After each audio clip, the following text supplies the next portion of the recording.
welcome to another enlightening episode of Me and My Health Up. I'm your host, Anthony Harcher, clinical nutritionist and lifestyle medicine specialist. And today we have a truly special guest with us, Tanya Cross. Tanya is an expert in helping people discover their identity and purpose. And she's here to talk about a topic that affects us all, rejection. In this episode, Tanya shares her personal journey and professional insights into the many faces of rejection. We'll delve into what rejection really means and how it can show up in our lives, often in unexpected ways. Tanya will also shed light on the role of expectations in setting us up for rejection and offer practical advice on how to manage these expectations to minimize the impact. But that's not all. We'll explore how rejection can entangle our sense of identity with our relationships and careers and discuss strategies to maintain strong sense of self outside of these areas. Tanya will share a compelling case study of a client who faced significant rejection and managed to turn their life around, providing hope and inspiration for anyone going through similar challenges. We'll also talk about the importance of clearing past attachments and beliefs to find new direction and purpose. Tanya emphasizes the value of listening in our body's feedback as a guide to discovering our true purpose. So, if you've ever felt the sting of rejection and wondered how to bounce back stronger, this episode is for you. Stay tuned as we uncover the upside of rejection and learn how to navigate through life's toughest moments with resilience and grace. Without much further ado, I'd love to welcome you into the discussion I'm having with Tanya Cross. Welcome to the Me and My Health Up podcast. How are you, Tanya? I'm very well, thanks, Anthony. How are you? Fantastic. So great to have you on. And I'm really excited to talk about today's topic on rejection because as a little kid, I experienced a lot of rejection and it certainly toughened me up and made me more resilient today. So I'm really keen to explore the topic of rejection simply because as all humans, we face rejection in all areas of life. And you're an expert in this topic and many other areas. So let's start with your backstory as to how you have arrived at what you're doing today, just so that the listeners can hear a little bit more about you and what you do. So I currently work with coaches and also service business owners. So with coaches, I help them to find their identity and to share their service with the world. So we have group coaching, and then I also do one-on-one sessions with service business owners. And it's really to help them to navigate the complexities of a growing business and really using their mindset as a way to leverage better outcomes within their teams and also themselves as well. So I've been coaching for 15 years now, which seems like a long time, but it doesn't. Yeah, it's been an amazing journey. So I started because I had a love to wanting to serve people and I really wanted to make a difference in someone's life. And my older sister was a nurse and she said, Tanya, you would make a great nurse. So I started doing that and followed her footsteps. Soon after realized that wasn't really my path and my destiny, and then decided to go into counseling and have been doing that ever since. And I definitely found my flow. It's beautiful to make a difference in someone's life. And you're certainly doing that in a big way. I'm part of your maximum growth mindset group, and it's amazing in terms of the change and transformation that you're achieving with the members of that. So, really vouch for your expertise around this area of helping people find their identity, their purpose, and helping them really get started and launching them into success. So, I'm really excited to have you on, and particularly talking about this topic. I think it's intriguing around rejection. So let's start with sort of like a definition, but not really a textbook definition, but really we'll define the topic and then we'll get into it. So rejection is that painful, like stab in in the gut sometimes when you have wanted something and wanted a particular outcome and it hasn't turned out the way that you wished and hoped it was. And then you feel the praying or the stabbing of rejection and it hurts. It can sometimes feel like a physical pain for some people because it hurts so much. So rejection is that you felt like ostracized or outside of the group, or you wanted someone to accept you and they haven't. And so then we go through these psychological and physiological symptoms that we have as a result of the rejection. And so people can feel rejected in lots of different ways. They can feel rejected because they put a post up on social media and no one likes it. You can feel rejected because you wanted to ask someone out on a date and they said no, or that you can feel rejected because you've been in a relationship for a decade and it ends.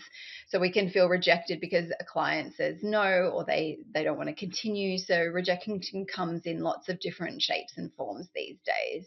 But essentially, it's the thing that can either make or break us in our ability to handle rejection, because if we want to go out and make a really big difference in the world, we have to get really comfortable with rejection. It's a part of life.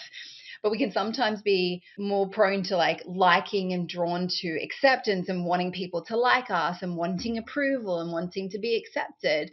And so that can sometimes be even addictive. Like it can be this drive, you kind of lose a sense of self in this drive to want to be accepted and lose yourself, and then you end up rejecting yourself to try and please other people. So there's this really kind of big and complex topic which we're going to go and have a deeper exploration together. And so what really sets us up for that fall? Like you mentioned expectations before, about you sort of got an expected outcome and for whatever reason it doesn't eventuate, and so in many cases it's asking that person out for a date, or where does it start? So I remember when I was 20, I was 22 years old and I was dating someone and we fell in love, as you do when you're 22. We worked together, we ate together, we trained together, we slept in the same bed together. We pretty much were inseparable for a couple of years. And I happened to go on a trip overseas because a girlfriend needed some help overseas so I went to Thailand. That's another story. And then while I was in Thailand, my fiance actually at the time started seeing someone else and be intimate with someone else. And so I came home and I had the sense when I walked back the business that I was working in, and he was there, and I was like, I could sense that something had changed. I could sense other people knew something had changed too. And I was like, what is going on? And then eventually found out that he had cheated on me. And so my expectation was we were going to get married. We were going to continue to have a life together. And maybe there was a fantasy of, being in one relationship for the rest of my life. And there was a lot of expectation. And so then because my reality didn't match that expectation. And then also I wasn't chosen. So he didn't choose to be with me, he chose to be with someone else. And so that just hurt deeply in this feeling of feeling deeply rejected. And so it can be because of a layer of expectation. So if we expect someone to say yes and not no, then we can feel that pain. So that's definitely a layer that we're not actually thinking about because we're so trapped in the feeling of rejection. We've forgotten to kind of analyze the situation and figure out, well, actually, what was my expectation that I had on that particular outcome, or was I wishing and hoping it was going to be? And then looking at that, because the greater gap between the wish and hope and the expectation and reality, the bigger the gap, the bigger the rejection and the more hurt you feel because of it. It's so true, because I think back in terms of whenever I asked anyone on a date, like I was just attached, or really wanted that yes, that I was really, and same with like playing sport, for example. You go in and you just it's all about winning, and so it's very much a very black and white, it's all or nothing sort of approach that we have towards, whatever situation it is. And so how can we better set ourselves up so that we can better handle what may come if, it's probably a 50-50 probability of yes or no, right? It's Yeah. I think if we can be aware of our expectations is definitely a beginning step to looking at rejection or being able to navigate it better. Because if we understand what the expectation is, we're very clear on that. We can then be aware, is it a realistic expectation? Is it unrealistic? Is it possible for this person to give you the outcome that you're looking for? And so I think if we can just become very conscious and aware of that expectation, that's the first and foremost step that you want to do. Because if we're not aware that there's a gap, and then we feel pain, and then we're focused on the rejection, but we've forgotten that there's kind of an entanglement of what's happening, then this is at least the first awareness step. Now, if we do come up and we realize, oh, that's probably an unrealistic expectation that someone's going to be with you forever, or that you'll have a client stay with you for a very long time, or every client that you meet will say yes, or every post you put up on social media is going to get attention and likes. So if we have this unrealistic expectation, we want to start to manage our expectations that we have within ourselves so that we can be more adaptable, that if someone says no, we're like, okay, well, that's okay. So how can we go into how we go about doing that? Is that absolutely? Is that okay? Yeah. So essentially, if, for example, so I go back to the story with my boyfriend at the time, or my fiance at the time. So if my expectation was that we were going to get married. And so if my expectation is, and I'm attached to this outcome and no other outcome is possible, and that one outcome is the only one that I want, to be able to manage that expectation, I want to look at, well, what are the other options that are possible for me? I could stay single. I could say no to him. I could have more space and find my own identity in that relationship instead of being so entangled. I could stay in the relationship. And so because now I've got like more options, then that's helpful, because sometimes our unrealistic expectation, we only have one avenue, one pathway. And if that doesn't happen, then it's like disaster.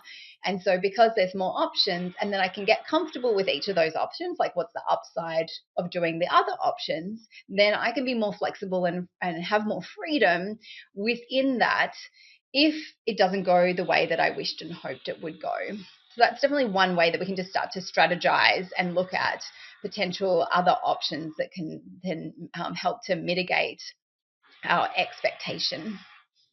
And do you know why humans have this tendency to really latch on to a expectation? Like it's like, it's got to have this. It just have to have this. This is the only way it can be.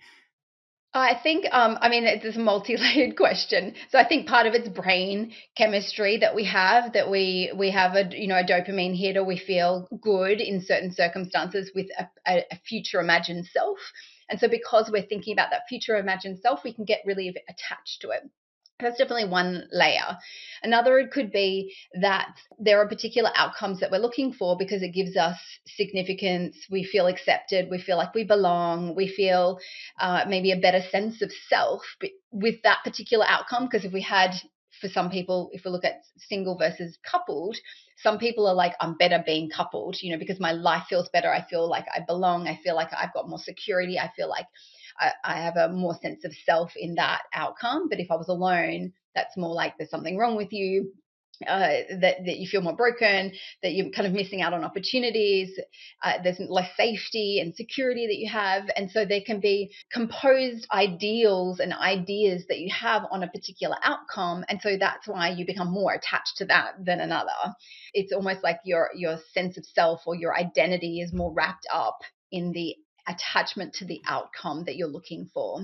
So I think that's why then people feel more rejected, because it's more a rejection of self. It's like you as a person feels rejected, as opposed to maybe an action you did, someone didn't like that.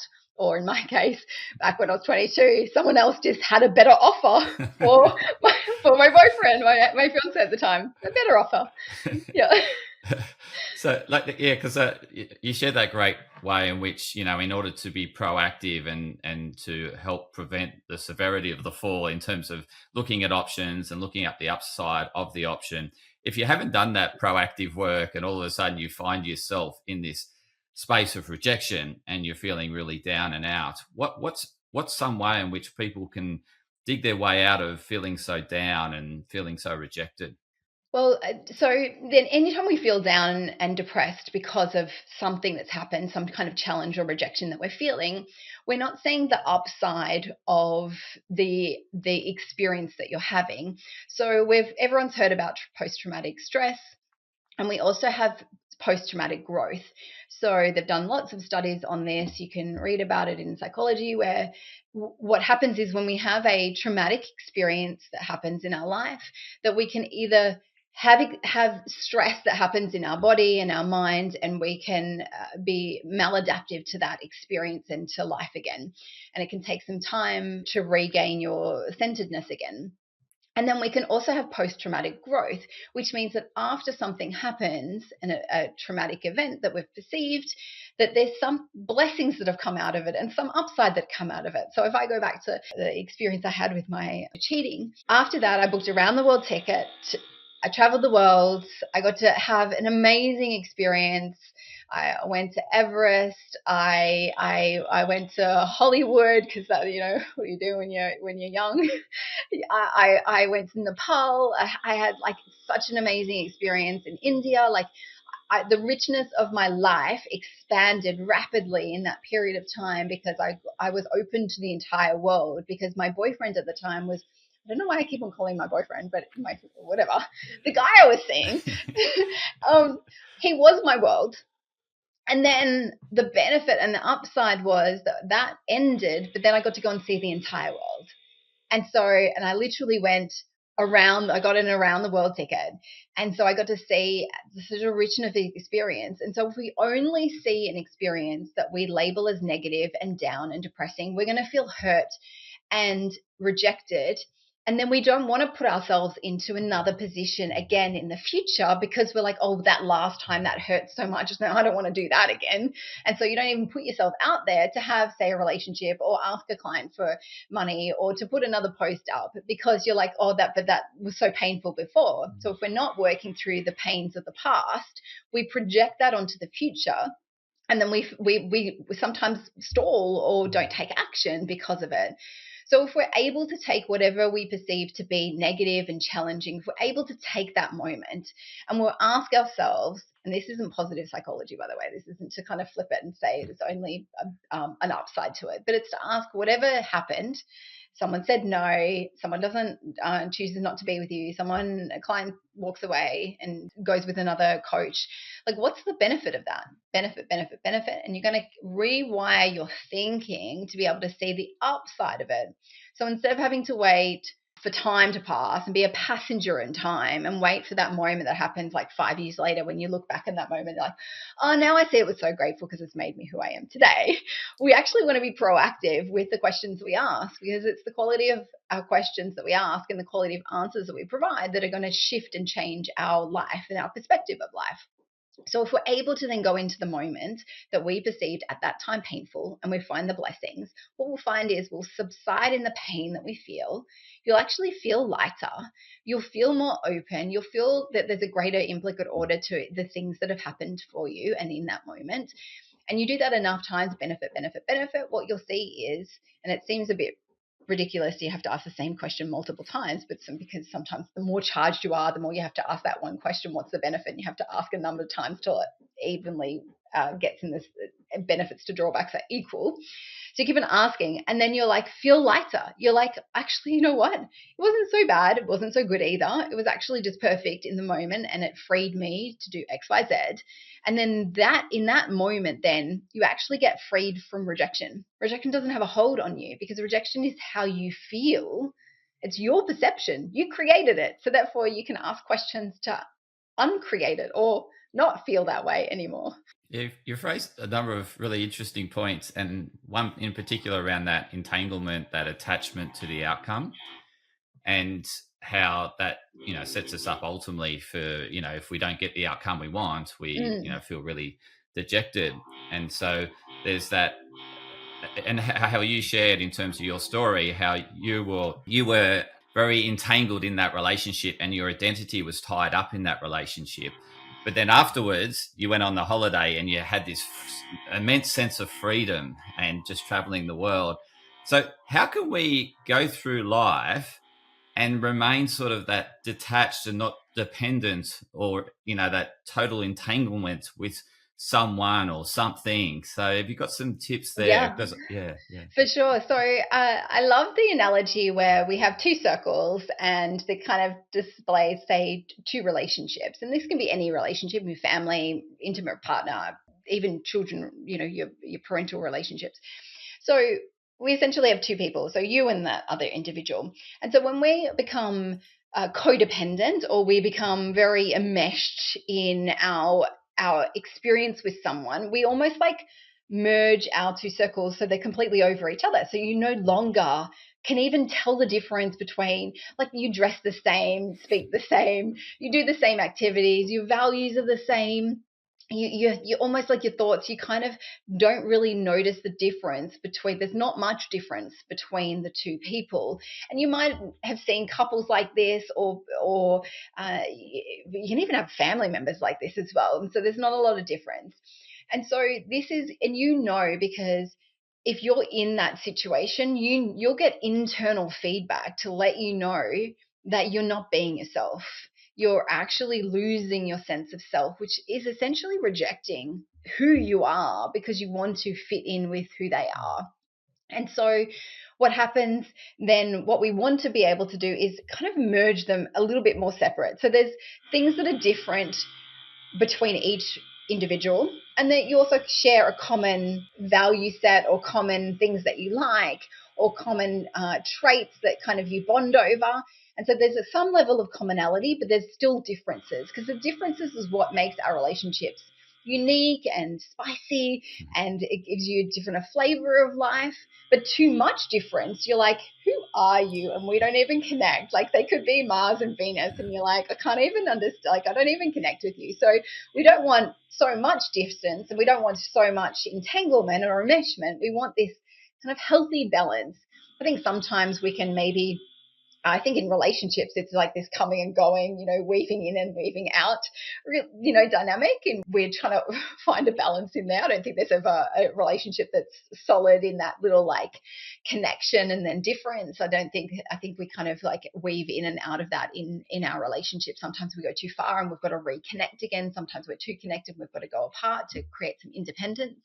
But I think naturally people want to have a sense of self. Like, they want to feel themselves and loved for who they are, and not have to reject who they are to be with someone, because then we're essentially attached to the outcome or attached to the relationship, and then that is more important than ourselves. But essentially we're the one that has to have a relationship with ourselves 24 hours a day, 7 days a week.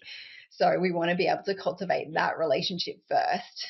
Yeah, and you also, well, I found it with titles. So people going through careers and getting a title, and there's that attachment to the title, and or they identify themselves through their work. And so when they go to retirement, for example, they no longer, they lose that sense of self because they were so attached to that title, or that who they were, or the prestige around their work or career. Have you got something to share in terms of that career sense? I mean, it's probably quite similar to the relationship. Yeah, so I'm thinking of a particular client at the moment. So they're mid-60s and been in their career, and they're top of their field. They've been in their career for 30-ish years.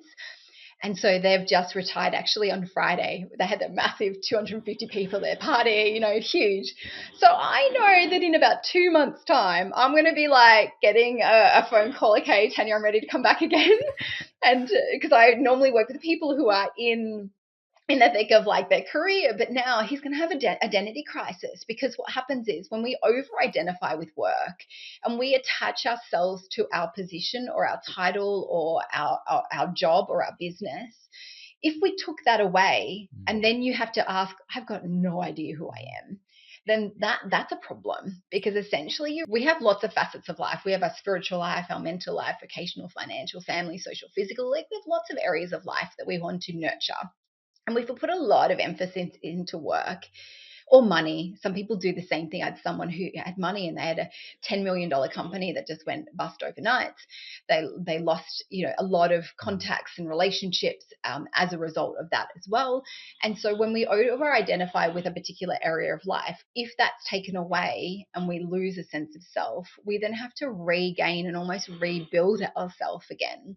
So it's like, if we are able to nurture all different aspects of our life, like our intimate relationship, our family dynamics, our social circles that are inside and outside of work, our mental thinking and learning, our spiritual self, like and our finances, if we can nurture all areas of life, if one aspect was taken away, for example, you didn't have your health tomorrow, or you didn't have friendship circles, or your relationship breaks down, then it's not such a massive loss, because you have lots of other areas that are also enriching for you. But if we've wrapped everything up in work, it can be really hard.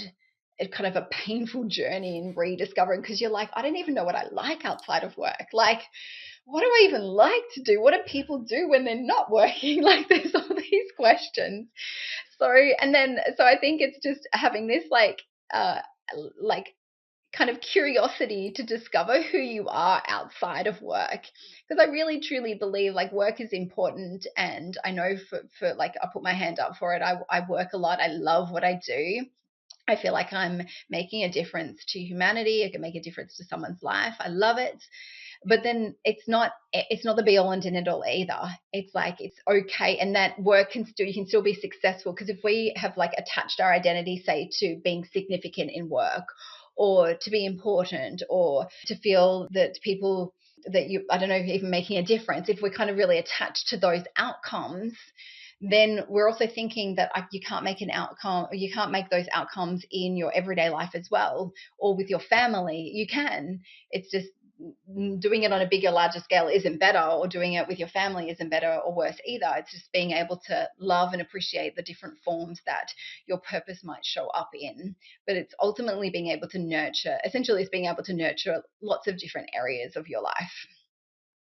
I was thinking probably now's a good time to share a case study, of a client of yours that has experienced immense rejection, whether it be loss of relationship, loss of job, whatever area that they've, been entangled with and attached to, and all of a sudden they're they haven't got it, and they lose themselves, and they feel what's the point of life, and really dejected. So if you could just share, the example, and then how you work with the client to really turn them around. Yeah, so I worked with a particular gentleman. So he had done a merger with another company, and I can't remember what, maybe foreign country, but it may be America. If it was America, this is a little while ago. This pre-COVID.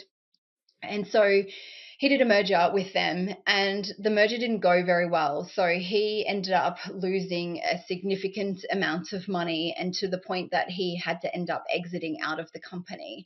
So there were some terms and conditions in it, and the market changed. There was a number of different dynamics. So he also had his kids in private school, which he had to then put into public school.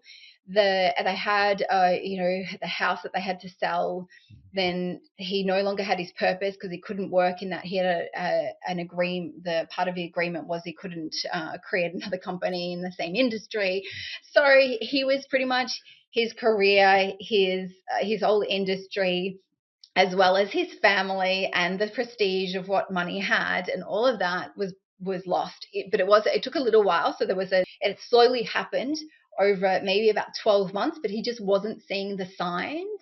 When we went back and I asked one of the questions, well, when did you start to notice that things were not okay? Because it doesn't happen just like that. There's feedback that's happening, whether internal feedback, maybe this deal isn't the best deal to do. Maybe I'm being taken for a ride. Then you get feedback from the outside world going, yeah, have you really looked into all the details of this merger? And so when I asked him that, and I said, well, tell me, like, did you know, like, how, give me some examples. And he's like, yeah, he still remembers the moment where he was about to sign the contract. I get goosebumps.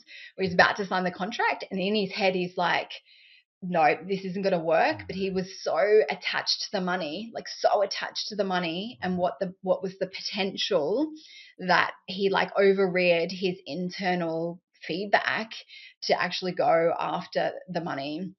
And so it took a while for us to really work through, because the identity was wrapped up in business and money and the status of that life that he was also leaving or living, and that was no longer having that anymore. So we had to look at a lot of the drawbacks or the downsides of that life, and also the downsides of his company and his business. And so it was a bit of a schmozzle. It's more of an Australian word. It was a schmozzle. You can take that away with you and use it. It was just a cluster of like stuff that was happening. And so when we looked at what was the drawback, if he continued in his industry, if he continued with his business, if he continued with money and having access to money, what was the drawback? So we had to look at so many, because essentially it's that attachment to that outcome that he was seeking. And so what was the drawback? What did it cost him? And it was essentially costing him his life. It was costing him his life because he didn't really love what he was doing anymore. He wanted out. He was doing his business because his dad gave him the business, and then he took that business and continued to grow it. He actually didn't know anything else. And he's kind of living a life, so we were talking about identity, like living a life of what his dad wanted for him, not what he genuinely wanted. And he was like early 50s. And he's just realizing in this like profound moment in the session where he's just realizing, he's like, oh my God, I've just lived my whole life for someone else. And then this kind of really cathartic kind of coming, that he realized he had to have this like Phoenix rising moment where he had to burn everything to the ground, literally, because if he was still attached to his industry, he would have gone back into it because it felt more comfortable to do it. If he had the money, he would have probably gone up and started another business and then not really known who he was, because it's impossible to kind of start something that you're not going to burn to the ground if you don't know who you are. You want to know who you are, so you build something that's going to be sustainable, because you are your business, you put your heart and soul into it. And so there was like some really big defining moments for him. But once everything was kind of quietened down, and he was able to then like rediscover who he was in this chapter, in this phase of life, because so many people go out to figure out their purpose first. Like, what's my purpose? Hang on, let's take a step back. Who are you? Like, you can't go out and then expect, you probably just get rejected over and over again. If you went out and go, what's my purpose? And you go out and try and build something else, and you're like, you don't even know who you are. So come back to like figuring out. And so knowing who you are is sometimes a test and learn experience. You go out and you trial different things and you test and learn. It can be a bit painful doing it that way. There are other strategies and ways that you can do, which I believe in terms of like mindset. When you clear your mindset of your emotional charges that you have, which is what we do in our maximum growth classes each and every week, it really gives people the opportunity to shift their mindset to not have those pains and pleasures, or rejections and acceptances in their mind taking rental space. And they can clear that. They can know who they are, because that kind of emerges as a result, because they're not filled with all this kind of pain and pleasure in their mind. And so once he just rediscovered who he was, which took a little bit of time, he then made this decision that he wanted to go into private equity. I was like, how interesting. Very interesting. Wow. So he actually started, so it took him maybe about 12 months before he really found his feet again, because sometimes the pain of the past, rejection in business, it can impact if you don't go and clear that, because then he would go, oh, I don't know, what happens if I fail? What happens if I, it's a schmozzle again. And so we had to do a lot of kind of clearing of that, so that he was in a great space. He's like, I got so much learning out of it. It was a great learning experience. And then he was ready to go. And so he started a private equity firm. And so then he's been able to build and grow that from the contacts that he has. And yeah, he's doing amazing now. And he feels like he's finally living his life again. Oh, wow. That's an incredible story. Such a turnaround in terms of, coming from, I guess, having, this attachment to his business and then seeing an outcome that he thought was the best outcome ever. And then it actually fell through on him. And then you've had to rebuild who he is and his purpose. And I'm just thinking it's quite common, like after rejection, to then, who am I, and go through that process of trying to find your identity. So do you find the best way of helping clients to do that is to really remove those past attachments and, I guess, certain beliefs around, like, I'm just thinking around past tragedies or something, or traumatic experiences, that they're now trying to avoid those situations. And so it really cuts all the ropes or attachments, or puppets. Like, I'm thinking, like, I can imagine sort of like a puppet here, where you're cutting all Mm. the strings, and then the puppet's free, right? Yeah, yeah, yeah. Yeah. It's a great analogy. It's perfect. I mean, I think about a particular a client of mine, and she had a baby. She had a marriage. She, was just about, newly married too, had a baby, and then her husband was cheating on her. They had businesses together. They had a very entangled life. And so if we're not spending time like really clearing that, the potential then to want to go and spend a life on their own, or just not like men, for example, or not ever want to go into business with another intimate relationship again, or whatever it is, or that dislike the ex-husband, be projected onto the child, and then there be a family dynamic that's influencing. So it can be really helpful just to spend time to really clear the past, because we don't want it to be projecting into the future, and actually interfering what's possible in the future, especially if you'd love to have, more clients, or a relationship, or whatever, more money, whatever the thing is. And so it is really important to go back, because if we've wrapped our identity up as well in making that mean something, it's like if they had a young baby together, and then he has cheated and wanted to be with someone else instead of her, and then things that came with that, of like, why, younger, more beautiful, sexier, childless, all of those kind of things, more spiritual. And so there's all those things that then make you mean something to her. And so then you wrap your identity up in that. Then you think that is you, that you're, not as pretty, that you now got a child, and you're kind of attached, you've now kind of bound to not being able to work as much. This is her model of the world. And so then she's made, and then I'm not enough, I'm not good enough, I'm not. And so then that results in her kind of setting her new identity, and kind of like sticking that to herself. And so if we don't then spend time and really clearing any past relationships that we've had, imagine you do that a few times, and all the other baggage that we have in life, if we're not clearing it, we just accumulate that in our mind, and accumulate that with our perception of our identity. And so really, to have the clearest identity possible, is we do want to be actively working on our mindset. We don't want to reactively work on it, which is what happens when something traumatic happens, and we get really rejected. It has to be sometimes really, really painful, and like not just a feather or a slap. It has to be like a Mack truck that hits you. It's like, okay, now I'm going to do the work. It's like we actually want to be like proactive with the work that we do, not reactive. Because if we're proactive with our mindset work, and we're proactively asking these questions and clearing our emotional charges that we have, we actually get to know ourselves the deepest and the most clearest. And so if we're proactive, I call it like incremental changes. So we do classes each and every week. So you can make just those incremental changes in your mindset, and ask those questions to shift it. So it isn't like you have to go and do like one full week and fully submerge yourself in all the mindset stuff, and then you'll be fixed forever. It's like, no, what do we have to do? Just those little changes, kind of like healthy eating. You do it a little bit at a time. And so you just make, or your changes with your health, you do a little bit at a time. And that's like more sustainable than you go, okay, I'm going to stop everything and I'm going to do everything healthy. And you want to do it like gradually over time, but we want to do it proactively, because that means you're actually creating the identity that you would love, rather than reacting just to what's going on around you. Oh, fantastic. Really well put there. I was just thinking that you've cleared the past now, and so you no longer have all these attachments and these strings and limiting beliefs. Now the person's in this position of, I'm free. I've discovered who I am. How do they then find that next path? So the next path they walk down, and that's my purpose. That's where I'm going.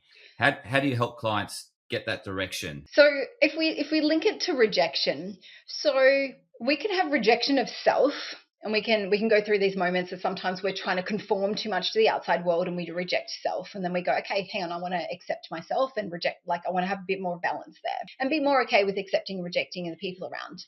And then we go, okay, well, then we go, I want to grow my purpose. And so we have to still get comfortable with rejection in our purpose.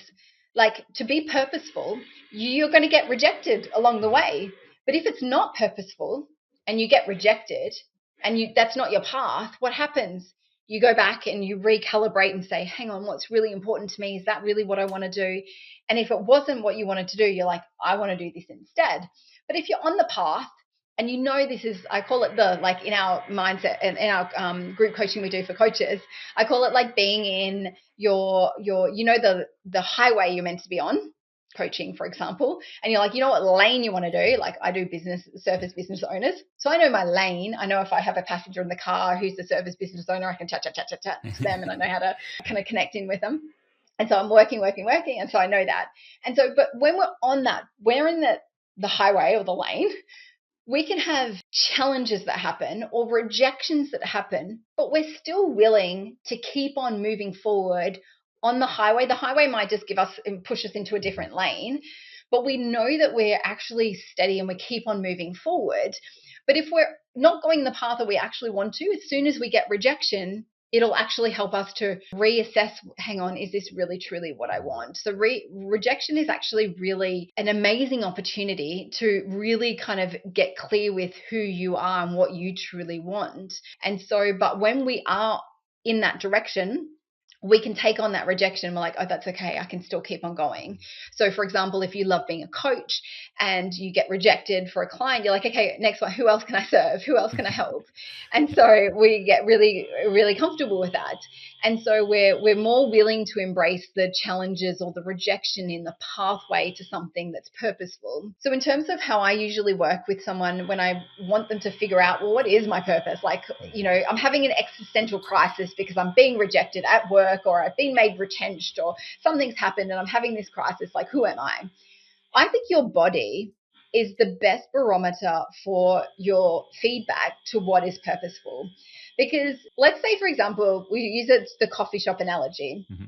So you walk into a coffee shop and you walk in and you're like, it's a bit flat in here. Not getting a flat white, but it's just flat. It's like no energy. There's no love. No one greets you. And you're just like, oh, you just want to walk out.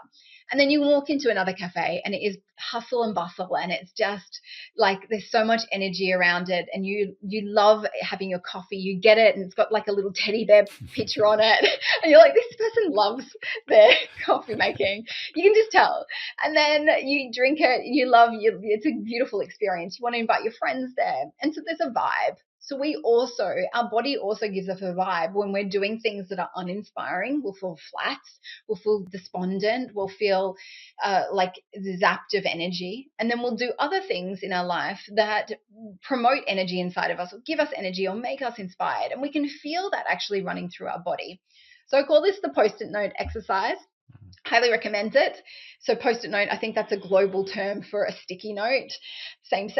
So you basically go and review your entire life of every moment that has been purposeful for you, where you felt like that energy run through. It might be a book that you read, maybe some artwork you saw, some music you listened to. I actually re-listened to Bop. Do you remember that song? Bop? It's actually, go read the lyrics for it. It is so beautiful. About like the Backstreet Boys? Is that? No, it's Hanson. Okay. So you go and read something like that, or for me, like I wanted to be an artist when I was younger, and I loved Frida Kahlo. And when I was looking recently, because I went to one of the installations she had here in Sydney, I looked at it and it was like all about her discovery of herself, and I was like, that's what I do for my purpose. That's my mission. I'm on a quest to help people to discover themselves and uncover the mysteries of the mind and mastery of self. So I was like, oh, wow, maybe I knew that when I was like 15 years old. And so you do the post-it note, you get books, movies, and maybe conversations, courses that you've been to, but you want to be detailed in it. Like, what was it specifically about that? And then what you do is you stick them all up there. Now, this can take someone a day, a week, a month to really put all the detail in.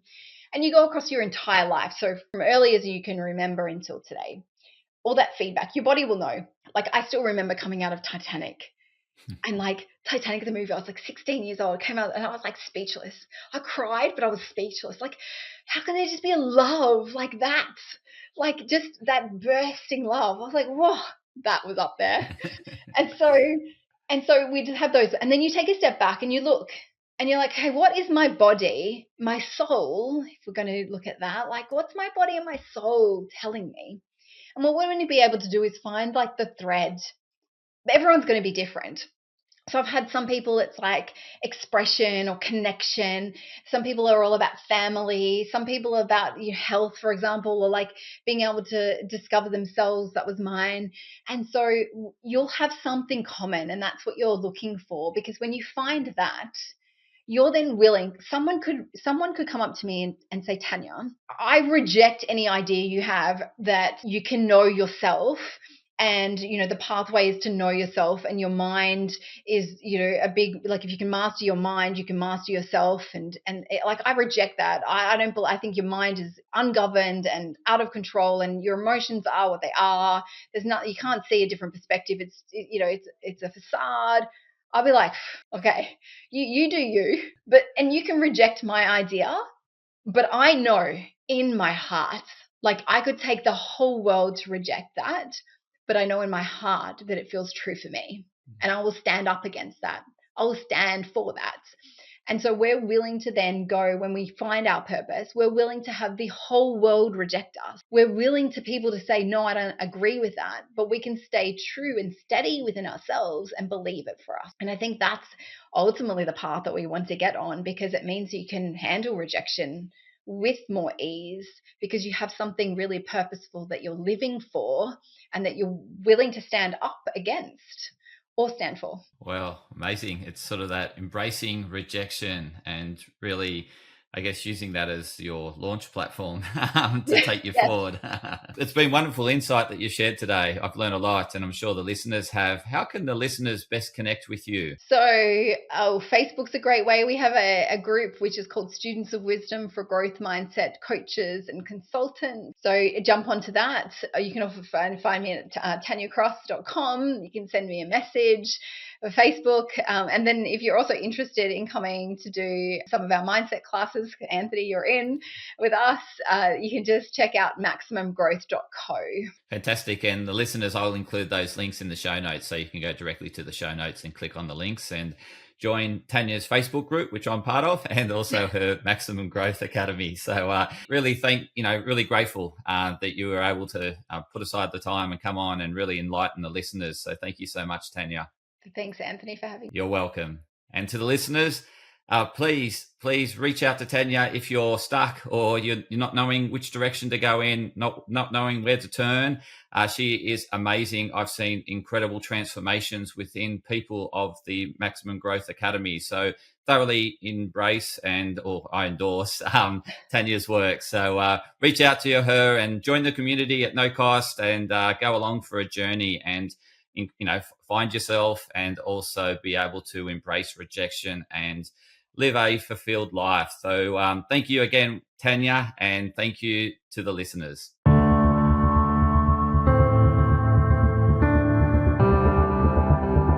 Podcast disclaimer. This podcast and any information, advice, opinions, or statements within it do not constitute medical, healthcare, or professional advice and are provided for general information purposes only. All care is taken in the preparation of the information in this podcast. Connected Wellness Proprietary Limited, operating under the brand me&my Health Up, does not make any representations or give any warranties about its accuracy, reliability, completeness, or suitability for any particular purpose. This podcast and any information, advice, opinions, or statements within it are not to be used as a substitute for professional, medical, psychological, psychiatric, or any other mental health care or healthcare in general.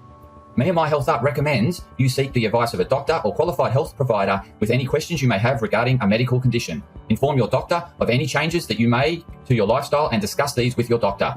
Do not disregard medical advice or delay visiting a medical professional because of something you hear in this podcast. This podcast has been carefully prepared on the basis of current information. Changes in circumstances after publication may affect the accuracy of this information. to the maximum extent permitted by the law, Me and My Health Up disclaims any such representations or warranties to the completeness, accuracy, merchantability, or fitness for purpose of this podcast and will not be liable for any expenses, losses, damages incurred, indirect or consequential damages or costs that may be incurred as a result of the information being inaccurate or incomplete in any way and for any reason. No part of this podcast can be reproduced, redistributed, published, copied, or duplicated in a form without prior permission of Me and My Health Up.